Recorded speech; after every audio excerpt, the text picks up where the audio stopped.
Hey everybody, this is the Frederick Review, and I'm here today with Elizabeth King.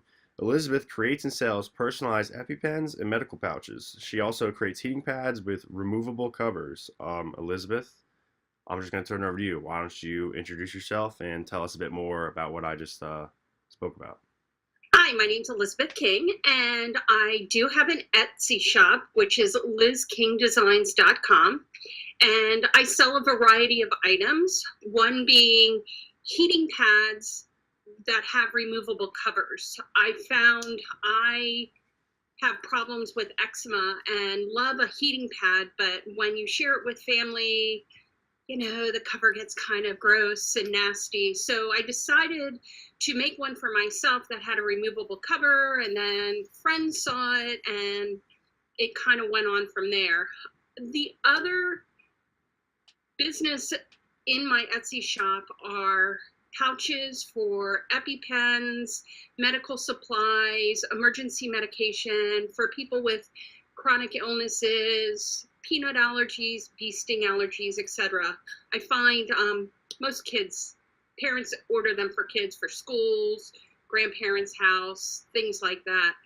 I personally, my children did not have any allergies. I got into that I want to say by mistake, because a friend wanted me to make something for her daughter. And then somebody in her allergy group saw one, and I started making them, and they've become very, very It popular. just kind of took off. Yeah. Yeah. When did you start? When did you start your Etsy store? When did you start making all this stuff? I started my Etsy store in 2012. I'm actually a Oh wedding wow. and portrait photographer. Okay.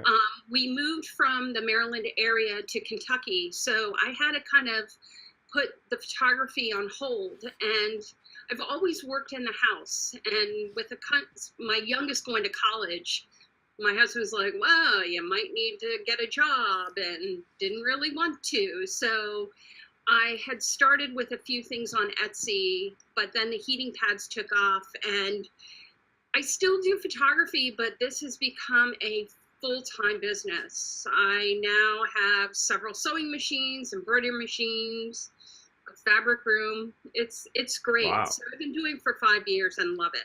Yeah, that's awesome. Oh, you're good. Sorry. No, that's fine. Um, so yeah, you said you kind of your initial reason for getting in was when you made that cover for yourself. What has kind of made you want to continue doing this? What has made you? I mean, just has it been just the growth that you just decided to stick with it? Is there something that you've like? What's made you stick with it and keep I going? just like creating them.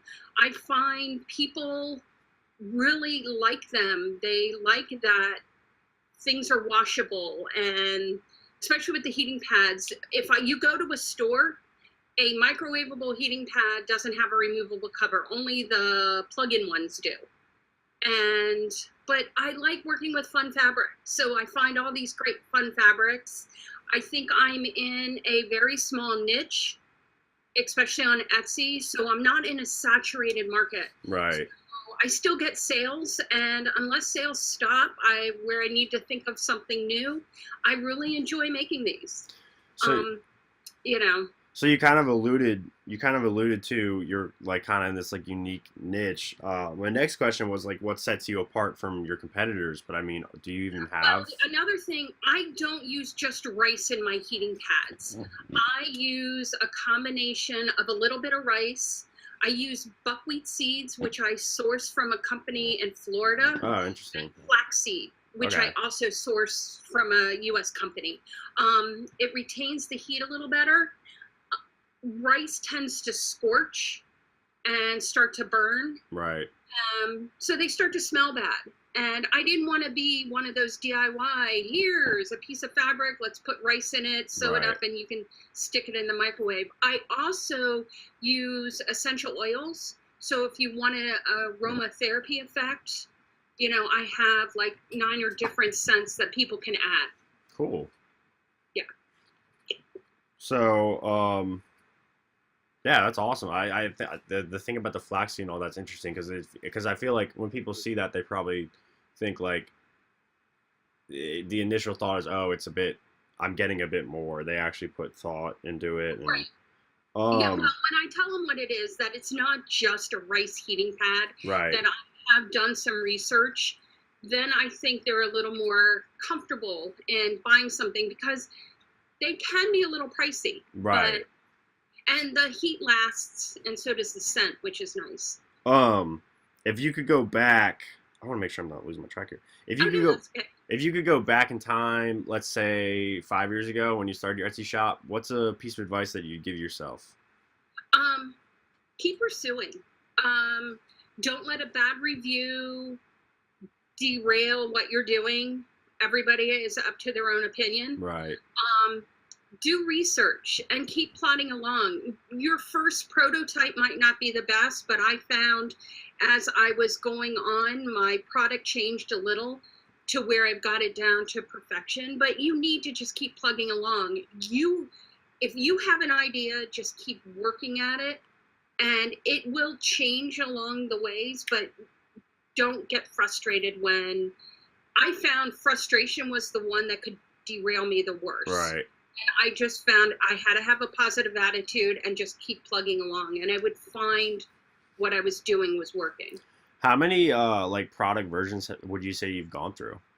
With the covers, probably about four. I Or found some shapes worked best with a cover being removable, and some shapes didn't. right, I didn't like the insert smushing to one side. So now all the inserts that you take out of the cover are divided up in sections, so all the filling stays consistent.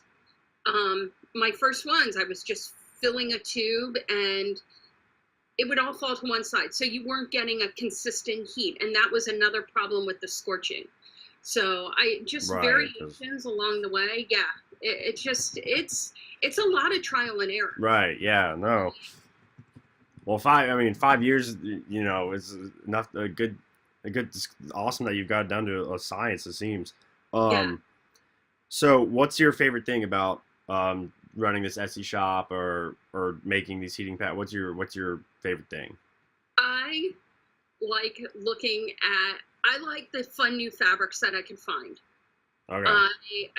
Fabrics, they're colorful, they're just a variety of colors, and I look forward to every season looking to see. I have so much fabric I need to use that I'm trying to put myself on a buying hiatus of fabric, which is very difficult because I get the emails with all these pretty colors. Yeah. And I like the novelty ones. Some people, I started trying to find patterns with a more masculine cover. I do a lot of colors, florals, things, but I found some with motorcycles on them, beer cans, soda pop, So Hmm. I'm trying to get a variety that men and boys would like with soccer balls and things like that. Would you say that like oh, most of your clients are women though? I would say for the heating pads, I want to say 80% are women. I do get a few men.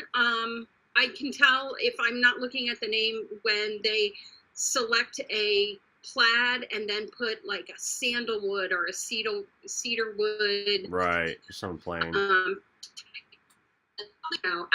I do have a lot of girls who buy them. They send me, this is for my boyfriend. He's gonna like it. Getting notes about it, or a lot of people send them as gifts. So Okay. Cool. What's the hardest thing for you running the Etsy shop? I only have two hands. um, I do all the cutting, the sewing. When it comes to the medical pouches, I do all the embroidering with my machines, and it's just It's a me, lot. myself, and I. Now, my husband is a phenomenal helper. He's learned how I do my packaging, my printing my labels, and I keep telling him as soon as he retires, he's my CEO of packaging and distribution. So, yeah. That's funny. Yeah. Okay. So what would you say is your main number one way that you get new customers to your shop right now? Oh, wow. I really don't know. Ooh, hold on, there we go. I really don't know when it comes to the heating pads because I really because they're good sellers, and I am found high up in the Etsy ranking, that I really don't promote those so much. With the medical pouches, I find I use Instagram. I have contacted a couple of allergists, and I've looked online for allergy groups and support groups for medical things. Or I've had somebody who bought one who's like, hey, do you mind if I show it to my support group? Right. And that helps with the medical stuff. It's word of mouth and showing something that's unique. I mean, most people do get a red pouch with the blue medical symbol, Right. but sometimes I offer a variety of colors for the younger kids. I get moms who a pink pouch with a purple medical symbol, just something that breaks up the whole Right. generic medical. Yeah. So with the covers, you're kind of organically just Yes. there, and then with the medical pouches, you're kind of trying to do some natural advertising sort of thing. Yes, I am. I'm actually working on a external website for my pouches alone. I already bought medicalalertpouch.com and just actually had a call yesterday with a web designer. Cool. So I can keep those on Etsy, but I would like to have an external website. It will give me more, there's more I can do with them and offer more with my own website. Right. That Etsy kind of pigeonholes me Yeah. with some of the stuff.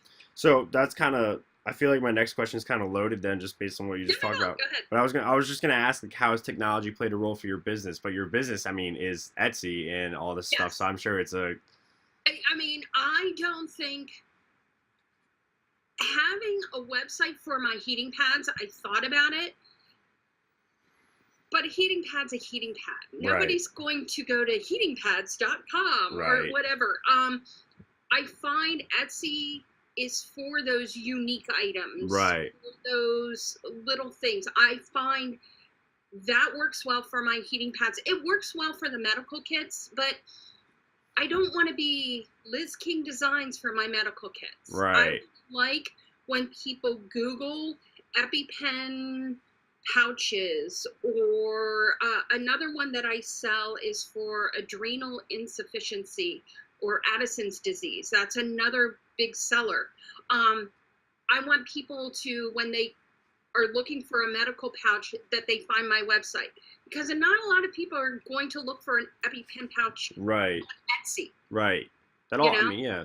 I feel like you got a good way about it. It all makes sense to me. I mean, I've honestly never given it any thought before this Right. conversation, but I mean, you just makes sense to me because Etsy, because kind of what you were saying, how your not the pouches, the covers kind of are organically kind of ranking, is kind of a testament to what you just said. You just said it's kind of for those unique items, and I feel Right.